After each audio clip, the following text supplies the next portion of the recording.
questions about anything related to doctrine, doctrinal developments during this 3rd century.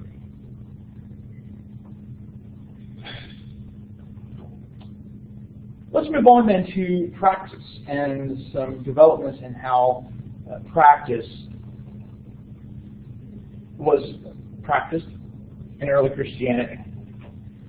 We've mentioned Montanism several times, and of course Ferguson talks about it in the textbook several times, named after a man named Montanus, who appears to have really flourished around the middle to latter part of the 2nd century.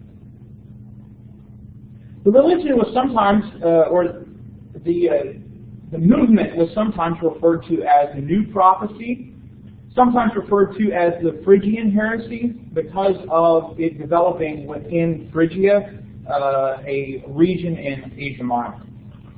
The focus of this, and part of the reason why it was referred to as the New Prophecy, is the belief that there was this continual revelation that was beyond just the apostles.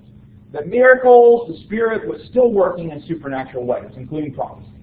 They also tended to be very rigorous when it came to morality.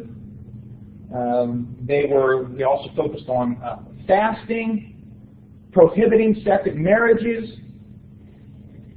Also within Montanism, women could play a prominent role in leadership. In fact, some of the earliest prophets of Montanism were women. The 2 women that become very important. It's probably the very strict morality that would have been most appealing to Tertullian. I mean, when you read Tertullian's pre-Montanist works, he's very strong on orthodoxy and right teaching. And so, how does he end up with this group that's talking about continued revelation? It's probably their morality.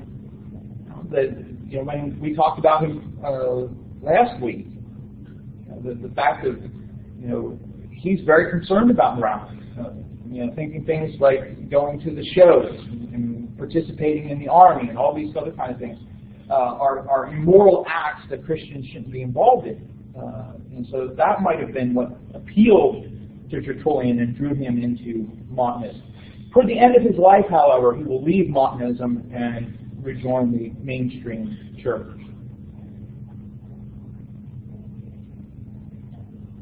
The mainstream church, on the other hand, in the face of this emphasis on continued revelation and prophecy, appealed to the written documents, appealed to apostolic tradition, as well as the authority of the bishops. And so the idea of appealing to these traditional sources of authority in contrast to these new prophetic revelations that were taking place.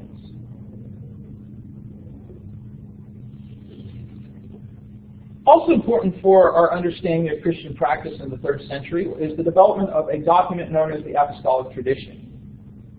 It is a manual on church order, much like the Didache was for the 2nd century. Providing guidance, but in much more of a fixed way than the Didache was. The Didache, in many respects, was, again, suggestions on how to say certain prayers and things like that. The Apostolic Tradition is more formal, and so it's a more formal development, suggesting that it's more working towards a fixed nature to the liturgy or the style of worship. The focus of the Apostolic Tradition includes things like church practices, the conduct that Christians should engage in, as well as morality. So encouraging people to be faithful in their marriages, encouraging people to obey the bishop, encouraging people to avoid certain professions.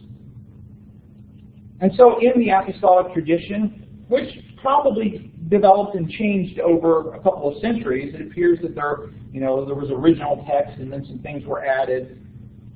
But there were some people in some professions that were not to be considered for membership of the church at any time. There were others that could, if they gave up their profession, they could be allowed or could be considered for membership. So if they were an actor in a pagan theater, or a gladiator, or a pagan priest, or a military officer, if those things took place, you could perhaps become a member of the church. But others, like prostitutes and other types of professions, could not be members of the church. There's other things that were focus of apostolic tradition. So, for example, sculptors and artists weren't necessarily told to give up their profession, but they were warned against making idols. Teachers of pagan literature were encouraged to quit. But if they couldn't quit, they could be committed or permitted to continue. So you didn't have to entirely abandon pagan literature. There were concerns about those that were in the army or wanted to be in the army. So there's a lot of this, advice about specific professions. We also begin to see in the 3rd century the development of a distinct hymnody for Christians. Prior to this point, a lot of the music in assemblies came from the Psalms. There were certainly other songs written, but we don't know. They've kind of passed from history. Again, some people suggest that there's one that the passage on Jesus in Philippians chapter 2 about emptying himself, taking on the form of a human being, that perhaps that was an early Christian hymn that Paul has either composed or he's incorporated. There are others like that as well. But from the 3rd century, we actually have one that was developed, Shepherd of Tender Youth, which can still be found in some songbooks among some denominations. The singing, though, of the time appears to have been mostly monophonic. Right? Everybody singing the same line, chanting more than really singing or melody like we think of it today. And there also appears to have been responsive singing, where a leader would sing a line and then the congregation would respond back. So what's sometimes referred to as antiphonal singing.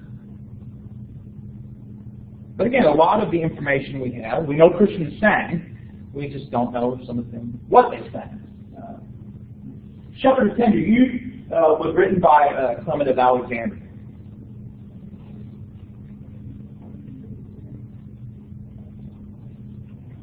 We also begin to see some important changes taking place in baptism. Specifically, one of the things that begins to develop is it moves from being a rather simple event, in a sense, to being a very formalized procedure. As we noted, it appears to have developed by the 2nd century into the 3rd century that only the baptized would stay for communion. In the 3rd century, there was further development. For example, in many places, it seems likely that people were immersed 3 times instead of just once. They were immersed into the Father, the Son, and the Holy Spirit. People were also baptized naked, with the men and the women baptized separately. It was also important for a lot of 3rd century Christians that people who were candidates for baptism had gone through a certain amount of teaching, that they had become catechumens. And so that they had gone to catechetical schools where they had learned about the faith.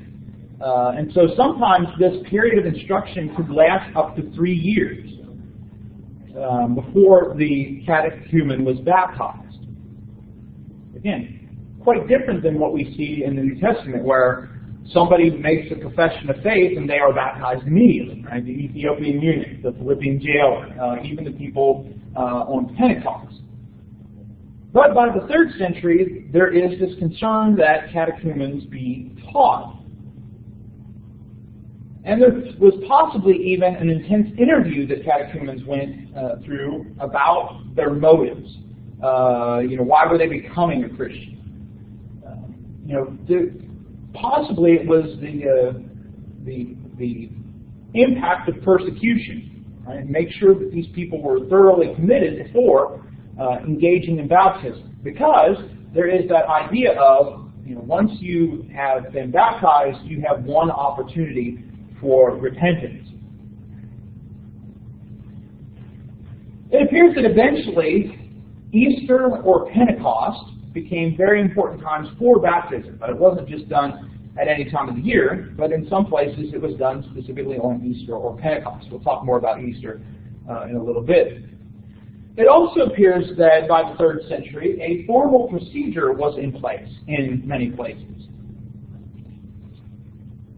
that involved certain activities in the days surrounding one's baptism.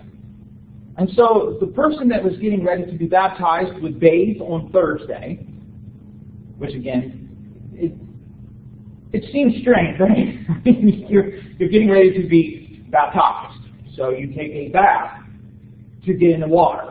But anyway, I've never understood why you see at pools that you're supposed to shower before you get in the pool. But anyway, so they would bathe on Thursday, they would fast on Friday and Saturday.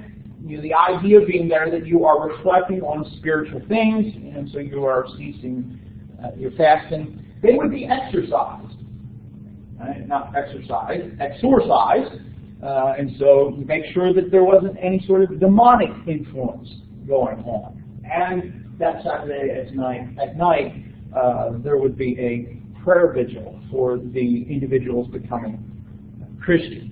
On Sundays, the waters would be blessed by the bishop. The clothing of the catechumen would be burned to suggest that they were giving up their old life and taking on a new life. It wouldn't be all the clothing, right? You wouldn't have to go out and get an entirely new wardrobe. It's just the clothing you were wearing at the time. You would be then questioned about your faith. Sometimes it appears, especially in places like Rome, those questions were something like, do you believe in God the Father Almighty? Do you believe in Jesus Christ? Very similar to the statements of the Apostles' Creed, right? The resurrection of Jesus, etc. And so these questions about one's faith, one's commitment. It appears that the procedure was the dunking of a person with the hand of the bishop pushing them under the water. Sometimes, as we said, 3 times, going under the water, but there were other Christians who claimed that baptizing somebody 3 times was too much. 1 time was enough. You're not naming. Right? You just need the once. After the baptism, the individuals would be anointed with oil and dressed in white, suggesting now they are pure, and they would be allowed to participate in the Eucharist. The preference, of course, as we saw even in the 2nd century, was for natural water, a river, or if a river wasn't available, a lake. But there certainly are baptistries that begin to be discovered archaeologically that date to around the 3rd century. So eventually people started using baptistries and would use cisterns and other things like that, but the preference was for natural water.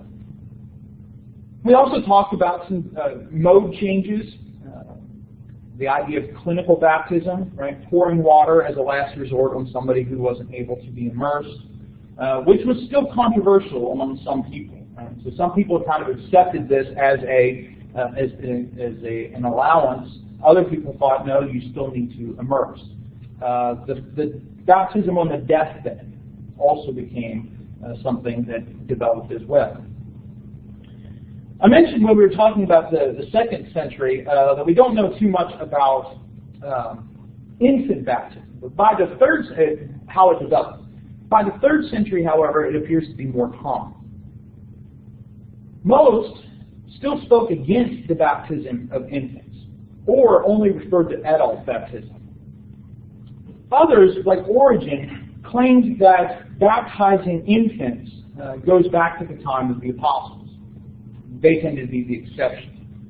You also have the beginning of the developments of what will become known as original sin.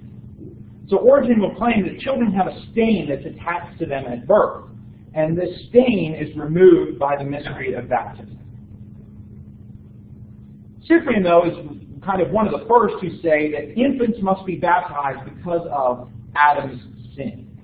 Right? So this notion that somehow Adam's sin has been passed along throughout humanity, and baptism is meant to undo that, which is why you baptize infants. Again, it's a beginnings of a thought that will eventually become a theology of original sin. And it's a practice in some places, but not in all places. But what appears to be the case as to why infant baptism develops is because of the belief in the salvific nature of baptism. And so parents want their children to be baptized because they want to be sure their children are going to be saved, especially in a time period where there's a high infant mortality. And so there's still this idea that baptism brings about salvation or plays a part in salvation. And so that's why it becomes a part of the development of infant baptism. Tertullian, for example, says no one can receive salvation without baptism. He will also say we are little fishes born in water following our ichthus. We'll talk more about that, but that idea of the fish as a symbol for Christianity, right? So that's what Tertullian's playing off of. We're little fishes born in water, right? Baptism following our ichthus, our fish. But you also see developing the issue of rebaptism. And a lot of this is started because of the split between Carthage and Rome over the Novatianists. Remember that this question of what do you do with the last? And so Novatian, for example, in Rome is very, very strict. Cyprian argued, related to this controversy, Novatianists had to be rebaptized in order to re-enter the church. Because remember, he didn't think that the Novatianists had bishops. Right? The Novatianists claimed they had bishops, but Cyprian says, no, that you created bishops outside of the church. And so there's no bishop, no church. And so Novatians don't have the church, they don't have the bishops. No bishop, no baptism.